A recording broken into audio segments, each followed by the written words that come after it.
जय गुरुदेव, जय गुरुदेव, जय गुरुदेव नाम किसका, जय गुरुदेव नाम किसका, जय गुरुदेव नाम किसका। जीवों के साथ मन को लगा दिया। ये अपने स्थान को छोड़ करके यहाँ आया। जब शुरू में मन ऊपर से उतार कर सूरत के साथ किया गया, तब तो उस जीवात्मा का मित्र था, दोस्त था। लेकिन जब यहाँ आकर धीरे धीरे इंद्रियों का जब चस्का पड़ा और इंद्रियों के दरवाजों पर बैठ करके रस लेने लगा, तो इन सब चीजों का आदी हो गया, स्वभाव बढ़ गया। तो धीरे धीरे सूरत से यानी जीवात्मा से उसकी दोस्ती मित्रता हटने लगी और दगेबाजी, धोखेबाजी, बेईमानी करने लगा। अब इतनी दूर इससे अलग हो गया कि रहते एक ही मकान में दोनों, सूरत भी रहती है और मन भी रहता, लेकिन एक दूसरे के दुश्मन रहेंगे एक ही घर में। नहीं वो उसका साथ देगा, सूरत तो कुछ कर नहीं सकती, वो तो अकेली इसमें बैठी है। उसकी शक्ति को, उसके प्रकाश को इन्होंने सबने खर्च कर डाला। अब वो अकेले कुछ नहीं कर सकती जबकि मन की मदद न मिले तब तक। और मन ने इस जगत को बसा दिया। ये सारा प्रबंध इसी मन का है। और मन को कैसे समेटा जाएगा? जब सत्संग मिलेगा। बगैर सत्संग के मन सिमटेगा नहीं। ये अपनी आदत को, इंद्रियों के भोगों को छोड़ेगा नहीं, और भोग नहीं छूटेंगे तो उधर से हटेगा नहीं। और ये सिमटा उसका जब होगा जब शब्द मिलेगा, आवाज मिलेगी, नाम मिलेगा, तो उसमें रस है, उसमें मिठास है, उसमें शब्द में आकर्षण है। और शब्द इसके लिए एक हथौड़ा, जब शब्द की चोट पड़ती है तो ये जगत की तरफ से चुप हो जाता है। ये भी मन अपने आनंद की खोज और तलाश में है कि हमको कहीं मिल जाए, लेकिन अब कोई बताने वाला तो मिले कि यहाँ आनंद नहीं मिलेगा, तुम तो बहुत युगों से, बहुत जन्मों से भटक रहे हो, इसमें कहीं नहीं था। तुम उलट जाओ और सूरत का साथ दे दो, तो दोनों को अपना अपना आनंद मिल जाए। मन को भी अपना आनंद मिल जाए, सूरत को भी अपना आनंद, दोनों अपने अपने घर में ये पहुंच जाए। लेकिन जब तक कि महात्मा न मिले तब तक मन मुड़ता नहीं। भोगों की तरफ से, इस प्रपंच की तरफ से जो जाल बिछा रखा, उधर से हटेगा नहीं। और सूरत का साथ नहीं देगा तो सूरत शब्द को नहीं पकड़ पाएगी। शब्द नहीं पकड़ेगी तो रस न इनको मिलेगा न उनको, जैसे के तैसे फंसे रह जाएंगे। तो चीज यह है कि ये सारा प्रपंच मन का बसाया और ये सब नाशवान है। हर चीज जो भी कुछ यहाँ बनेगी वो बिगड़ेगी। मनुष्य देखते हो कि पैदा होता है, बिगड़ जाता है। मनुष्य जो वस्तु बनाता है देखते हो कि वो बिगड़ जाती है। तो ये सारा संसार नश्वर है, नाशवान है, परिवर्तनशील है। इसी को देख देख करके समझ लेना चाहिए कि भाई इसी तरह से हम भी चले जाएंगे। तो हमारा सच्चा जो सुख है, सच्चा आनंद है, सच्ची शांति और सच्ची शक्ति, वो कहाँ है, किस तरफ है वो? कभी ना कभी तो उसको उसी की तलाश कर रहा था, खोज कर रहा था। तो बिना महात्माओं के, अनुभवी पुरुषों के ये चीज मिलेगी नहीं। तो ये कोई गीता और रामायण में, कोई वेदों और पुराणों में तो है नहीं, क्योंकि वो तो जो उन्होंने साधना की थी, वो उन्होंने वाक्य लिखे उसमें। तो साधना तो नहीं, उसमें वाक्य, उनको आप पढ़ते रहिए, लेकिन चीज तो वो यहाँ है नहीं। उसकी जब साधना करोगे तभी वो चीज मिलेगी। तो अंतर्मुख, पहले जो योग की साधना होती थी अब कल युग में हो नहीं सकती। अब तो जो सूरत शब्द योग है, सुलभ और सहज, उसकी तो साधना हो सकती है। तो वो तो कहीं बिरले महापुरुषों से मिलेगा, वो आम जगह तो मिलने वाली नहीं कि चलो ठीक पढ़ करके हम सुना दें तो योग हो जाएगा। वो तो सहज योग है, जो कलयुग में महात्माओं ने सहयोग जो जारी किया है, जिसमें कि कोई तकलीफ परेशानी, कोई घर बार का यानी त्याग, कामकाज का, कपड़ों का, खाने का ना हो और सहज में ही मन का सिमटाव हो जाए, चित्त और बुद्धि में विवेक हो जाए, सूरत का साथ दे, तो कलयुग में सहज योग है, सुलभ योग, आसान योग। अब वो कहीं कहीं महात्माओं से मिलेगा जो अनुभवी पुरुष है उनसे। अब ये लिखने पढ़ने की चीज नहीं, किताबें तो बहुत लिखी है, उन किताबों का कोई ज्ञान तो है नहीं, बोध तो है नहीं उनका। जब बोध नहीं है तो क्रिया नहीं, कर्म नहीं है। जब बोध नहीं है तो फिर बह जाओगे, इंद्रियों के जाल में फंस जाओगे, फिर मन उसमें लग जाएगा तो साथ नहीं देगा। तो महात्माओं की जरूरत थी। इन दिनों में लोग अधिक अपनी इंद्रियों को इन संसार प्रपंचों में फंसा चुके, इस वजह से दुखी दुख, परेशानी परेशानी, चिंता ही चिंता, अशांति अशांति।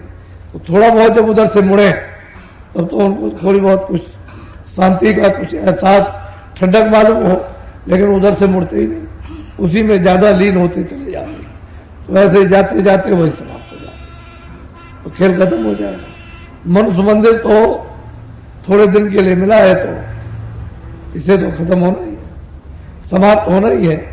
ये लीला है, पंचभौतिक शरीर की है तो समय से समाप्त हो जाएगी और तुम देखते रह जाओगे क्या है। लेकिन इसमें जो रहने वाला, उसका बोध नहीं है कि वो कौन है, तो वो जीवात्मा वो सूरत है। उसी की जानकारी करनी चाहिए कि मनुष्य रूपी मंदिर में वो चेतन क्या चीज है। जब आप इसकी खोज करोगे तो महात्माओं के निकट पहुंच जाओगे, वहां इसका सारा राज मिलेगा। बगैर इस राज के जाने हुए कोई आदमी को समझ नहीं सकता। तो हम लोग इस संसार के इस मन प्रपंच में ऐसे इंद्रियों के जाल में फंस गए कि आदत बन गई, स्वभाव बन गया। तो ये संसारी क्षणिक भोग छूटते नहीं, और थोड़ा बहुत इनसे जब ढीले हो तो अंदर में कुछ, अब ये तो दरवाजा बंद है। जब जीवात्मा का मनुष्य रूपी मंदिर में दरवाजा बंद हो गया और महात्मा कहते हैं इस दरवाजे को खटखटाओ और दरवाजा खोलो, तो उनकी मदद से अगर दरवाजा खोले तो सामने कोहरा लगा हुआ। कोहरा कहते हैं जैसे जाड़े में कोहरा आता, कुछ नहीं दिखाई देता, तो कर्मों का कोहरा लगा हुआ है और उन्हीं कर्मों से अपनी आंख बंद। तो जो जीवात्मा की दिव्य आंखें बंद हो गई। अब जब तक वो सामने उसे कर्मों के कोहरे की सफाई ना हो तब तक आंख खुले कैसे, दिखाई कैसे दे? वो तो बिल्कुल बंद है, धुंधुकार है, अंधेरा है, कुछ नहीं दिखाई देता। तो महात्मा उसकी युक्ति जानते हैं कि ये कोहरा किस तरह से साफ होगा। जब वो बताएंगे कि ऐसे ऐसे इसकी सफाई करो, तो साधक उसकी सफाई करता, वही कोहरा साफ होने लगता है। तो जीवात्मा की जो दिव्य आंख है, ज्ञान चक्षु है, तीसरा नेत्र है, वो खुल जाता है। अब दो आंखें बाहर, अंदर में एक आंख। अब बाहर की आंख बंद हो जाए तो बाहर से बंद, कुछ नहीं दिखाई देगा। अंदर की आंख बंद हो गई तो अंदर से नहीं दिखाई देता। अब उधर की आंख खुल जाए तो उधर दिखाई दे, इधर की आंख खुल जाए तो इधर दिखाई दे। ये आंखों का ये साकार, ये जड़ जो कुछ भी है ये सब साकार, और दिव्य आंख का वो चेतन साकार। वैसे उधर भी साकार है, इधर भी साकार है। ये नहीं कि उधर निराकार, न देखने के कारण निराकार। आंख बंद है तब तो निराकार है। वो चेतन सृष्टि उसकी तभी निराकार है जब तक दिखाई नहीं देता, और जब आंख खुल गई तो वही साकार हो गया। तो असल में वास्तव में जड़ भी साकार और वो चेतन भी साकार। चेतन चेतना जीवात्मा के लिए, दिव्य के लिए वो साकार, और ये जड़ आंखों के लिए साकार। ये जड़ चीजें दिखाई देती है जड़ आंखों से। ये मनुष्य शरीर की जड़ आंखें, पंचभौतिक ये खोल है, इसकी आंखें, ये जब तक पर्दा साफ रहेगा तब तक दिखाई देगा, पर्दा खराब हो गया बंद हो गया। ऐसे जीवात्मा की कर्मों के कोयले से आंख बंद हो गई तो वो निराकार हो गया। तो चीज तो अपने सब कुछ है अपने पास में, लेकिन नग भेद जाने के कारण पता ही नहीं चलता।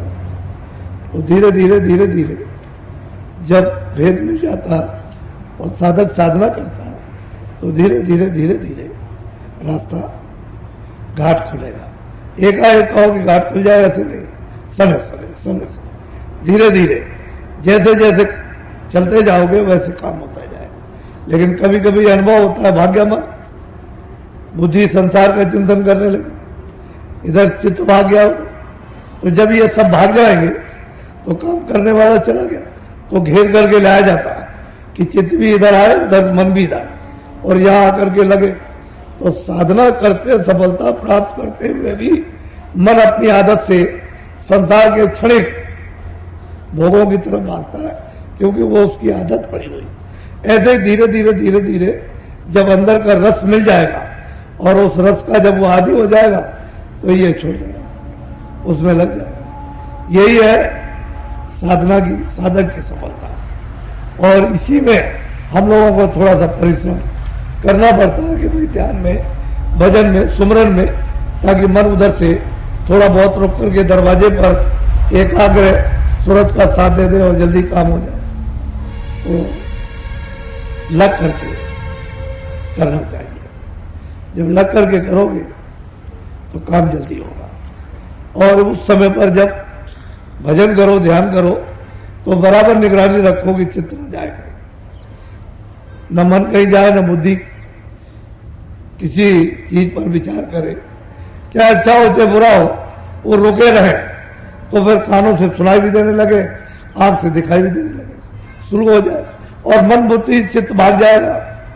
तो काम करने वाले तो पर्दे के साथ में भाग गए। अभी तो सूरत का पर्दा नहीं खुला है, अभी तो शरीर का है, तो भागे उसके साथ, पर्दे के साथ में, तो सूरत अकेली कुछ नहीं कर सकती। इसलिए मन को, चित्त को, बुद्धि को साथ ले लो और साथ लेकर के काम करो, तो ये पर्दा जो चंचलता करता है वो इस तरह जाएगा, तो अंदर की आंख खुल जाएगी, तभी कुछ काम हो सकेगा। तो ये तो अपने पास सब कुछ है, लेकिन न जानने के पार लाखों कोस दूर, न जानने के पार नहीं है, वो भेद हम नहीं जानते, इसलिए उसको मुश्किल और कठिन समझते हैं कि भाई उधर जाना बहुत मुश्किल है, बहुत कठिन है। फिर कहने लगते हो कोई नहीं जा सका, फिर कहने लगते हो कुछ है ही नहीं, फिर कहते हो भगवान ही नहीं है, फिर कहते हो कि स्वर्ग ही नहीं, फिर कहते हो जन्म मरण नहीं। जो जिसकी बुद्धि में आ गया वही